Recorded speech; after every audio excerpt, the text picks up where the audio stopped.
Welcome to your Driving Sports Extra for the fourth week of March 2010.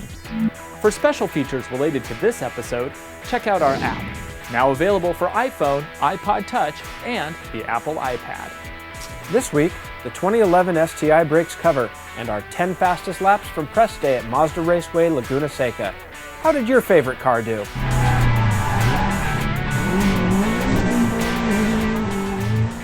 Driving Sports TV is brought to you by Cobb Tuning.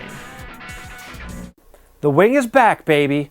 Today at the New York Auto Show, Subaru dropped the sheets on the 2011 Subaru WRX STI.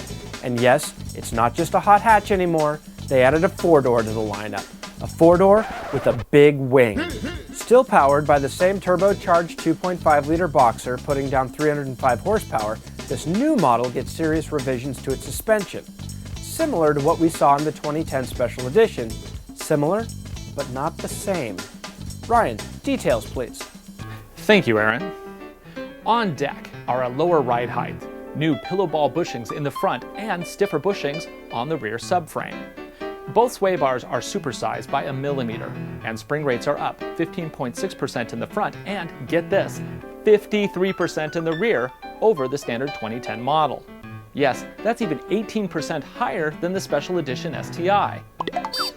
New standard wheels are 17.6 pounds lighter than the outgoing model, and they're wrapped in Dunlop SP600 245/40 R18 summer rubber. Increased power, improved fuel economy, few error codes, and more with the access port. For more information, visit tuneforspeed.com. Every year, members of the Western Auto Journalist Press Group make the trek to Mazda Raceway Laguna Seca for some hot lap time with the latest roundup of sporty cars. As much as I would like to oblige our YouTube fans by power sliding a Mercedes C63 through turn 2, tip of the hat to Lewis Hamilton, this is a press day, and there are some rules. First, not all journalists are hoons, and not all cars are track day specials. So we have to be considerate of the slower cars and drivers on the track. Unfortunately, that rules out late braking, corner passing, and smoky donuts coming out of turn 11, although Ryan did manage one of those anyhow. In light of these rules, Ryan and I jumped behind the wheel of 18 sporty and not so sporty cars to lay down some brisk lap times and rank the best of the bunch. For this episode, we've whittled it down to the 10 best, sorted by lap times. Viewers, please note that for cars that had a sport automatic or suspension mode, I turned them on. Otherwise, I left traction control and ABS systems enabled for the sake of this comparison. In 10th place is the Mini Clubman S. It is simply the best handling toaster ever.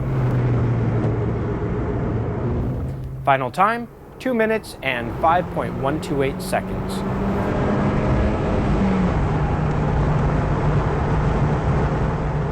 Ninth overall was the car with the worst factory gauges, period. The 2010 Comparo RS. I don't care if they are retro, they're unreadable.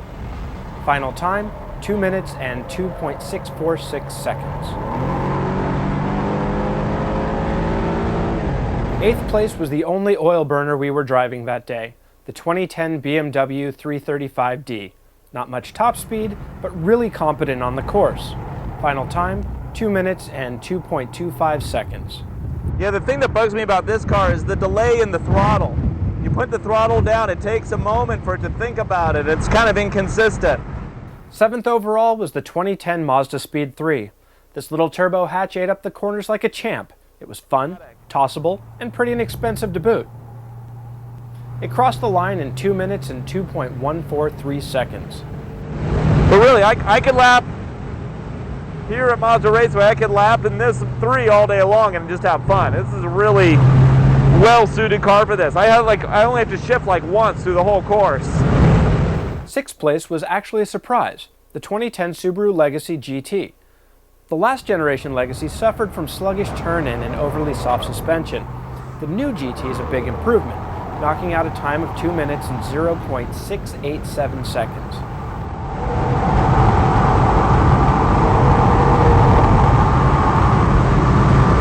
Landing in 5th is a car you may not have expected, the Dodge Challenger SRT8.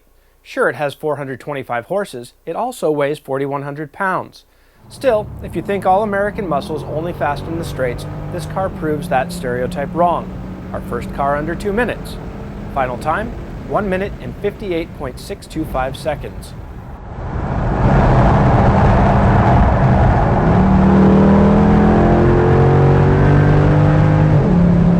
Fourth overall is the polar opposite of the Challenger, the 2010 Audi S4. The V8's been tossed out and replaced with the 3-liter direct-injected supercharged V6. That, plus some additional chassis tweaking, produces a car that's much more fun to drive than the previous S4 edition. Even with 100 fewer horses, it beats the Challenger with a 1 minute and 58 second lap time.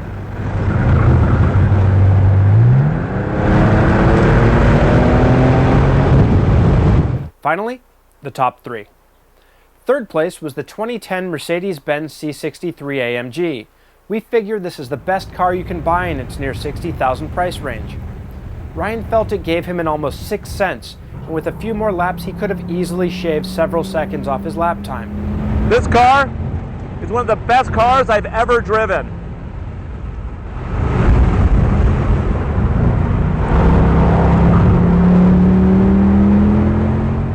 Still, third with the 1 minute 55.668 second lap is pretty good, especially considering second place.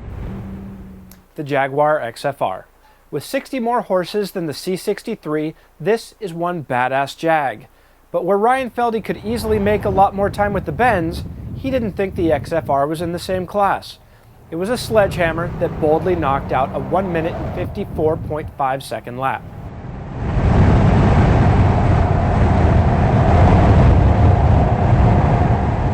Our number one fastest time of the day should come as no surprise.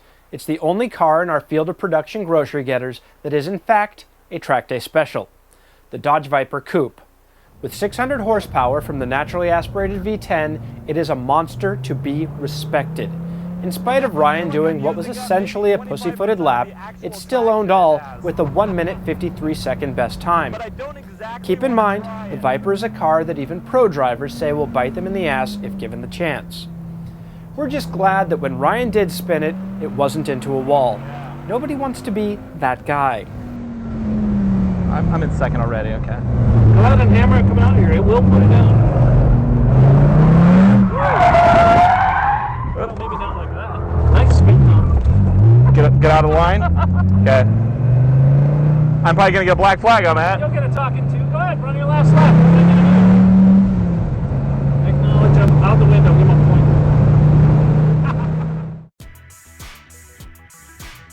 How did your favorite car fare?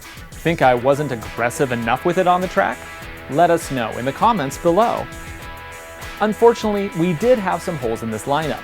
BMW didn't bring any M-Class sedans, only their X5 and X6Ms. We wanted to focus on cars, not rigs. And you'll also note the Mitsubishi Evo and Subaru STI were absent in these results. The Evo simply because we ran out of time. And though we did drive the STI SE, our one hot lap was impeded by traffic, making the result moot. I can say the last time I drove a stock STI at Mazda Raceway Laguna Seca was at the 2008 launch. I put down a 157, which would place it just behind the C63 AMG. If you want to see the complete chart of results, including all 18 cars, even the Scion XD and Lexus IS250C, that will be available exclusively in our app for the iPhone, iPod Touch, and soon for the Apple iPad. Thanks for watching. We'll see you next week on the Driving Sports Extra.